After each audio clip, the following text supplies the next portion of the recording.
Welcome to The Hobby, Episode 4, Part 2. Well, I tell you, there's a lot of diversity out there, and as far as the size of the models, and something else we can talk about is how those different size models fit onto the gaming surface. And by the gaming surface, I mean, of course, the tables that we play on.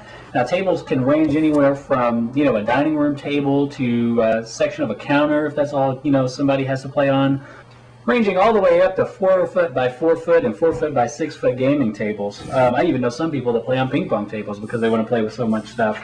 But really the important thing here is to try to figure out how the model scale and the game scale and the scale of the game itself all kind of relate to each other. Another interesting thing to talk about when you're talking about the scale of the theater is the actual game mechanics. The size of the table you play on, the ranges are very important. When talking about scale like this, you're talking about the range of a pistol versus the range of a rifle. You're talking about how far can a guy move. A lot of people like to bring up relevance to realism in games, which I think is sometimes funny. Take, for instance, as an example of the game 40K. 40K from Games Workshop typically uses ranges for their pistols at 12 inches on the gaming surface and 24 inches for their rifles. If we're just going to do an average and say each one of their miniatures is an inch tall, an inch basically representing 2 yards for each one of these guys, well, obviously we all know that a pistol firing at 12 inches, or 24 yards, or a rifle firing at 24 yards or 24 inches or 48 yards is ridiculous. To have any kind of realism to the game, if you're taking that same rifle scale, most rifles have an effective range of 500 yards. You'd have to play on a 21-foot long table just to get a realistic view of how a rifle would work. Which brings into discussion a key buzzword when it comes to game design, and that's scale of play or interactivity of the different scales.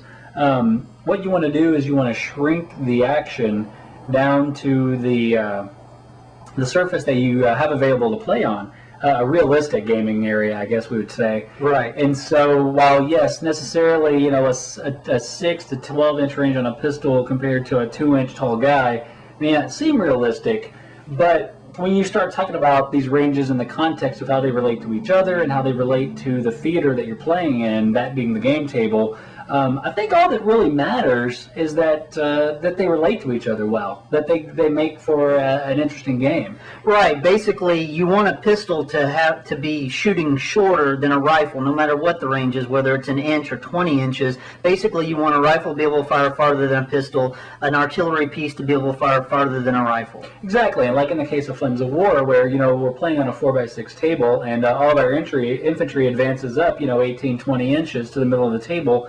And we have our artillery sitting in the back. Well, but in reality, our artillery should probably be in the living room on top of the TV. While we're playing the game in the game room. Well, that might be fun. I think some of us would be distracted by watching the TV instead of rolling our artillery dice. Exactly. And besides, if we were in there rolling our dice to play the game and our artillery was on the TV, we wouldn't be able to look at these really great models that we painted and wanted to play with. Right. So I guess the answer to the gameplay question is that it's all relative.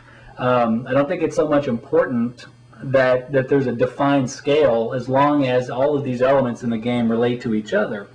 Which kind of brings us to, I guess, the end result of this whole discussion in that what's the best scale?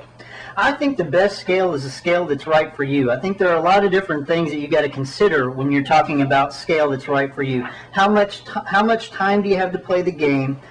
What size table do you have to play? What size miniatures do you like to look at and, more importantly, paint? And how much monetary investment do you have to put into this game? A lot of attraction to games like Blood Bowl, Mordheim, Mech Warrior is that for $40 to $50 you can get everything that you need to get started in playing, whereas a game like Fantasy 40K or Flames of War, you may need $150 to $250 to get up and running.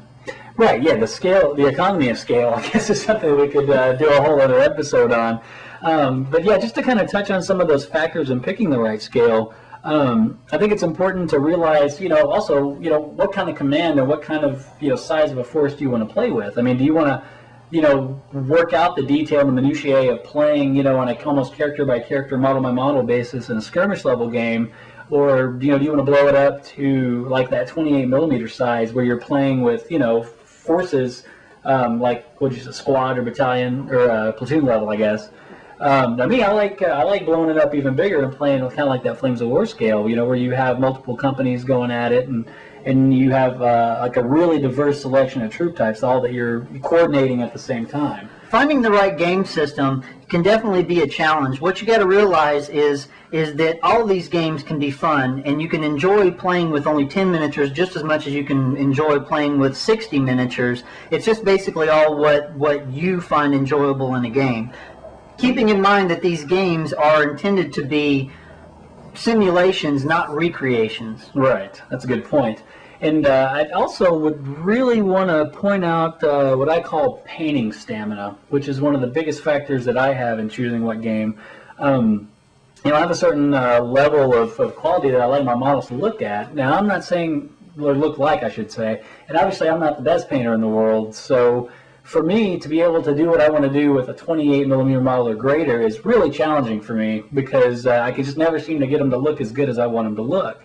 But when I shrink that down to, Flames of War 15 millimeter scale, or heck, even all the way down to micro armor scale, I can be really satisfied with the level of detail and the look that I'm getting on my stuff, as it compares to the amount of time and effort and energy I want to put into it, if that makes any sense. Absolutely.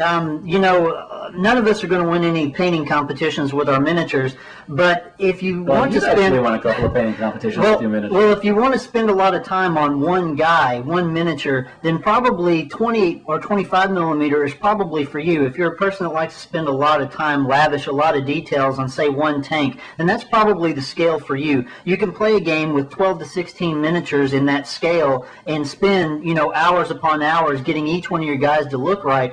But if you're a person that just likes to base coat, while base coating these guys certainly looks better than leaving them primered, shrinking your style down to 15 millimeter, an entire base coated, 15 millimeter army looks great. Yeah, don't get me wrong, I have seen plenty of 28 millimeter fantasy armies, and if you look at each individual miniature, each miniature might not be that impressive, but when you stand back and look at the army as a whole, because it matches as an entire army, it's very impressive.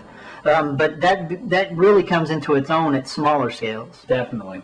And speaking of painting, when we come back at you here in the next month or so with episode 5? 5 of the hobby. Wow, already episode 5.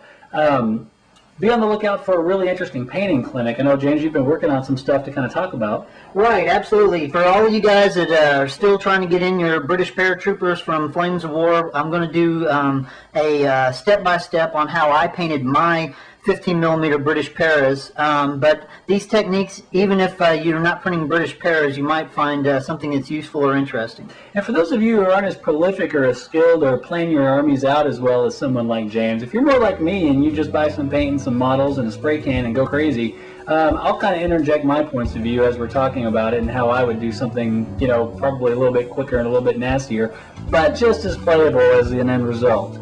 So with that, we hope you join us for episode 5. We hope you've enjoyed this discussion of scale, and we will see you later. Just so you know, as always, you can email us with any comments or questions at thehobbypodcast@yahoo.com. Thanks a lot, and happy gaming.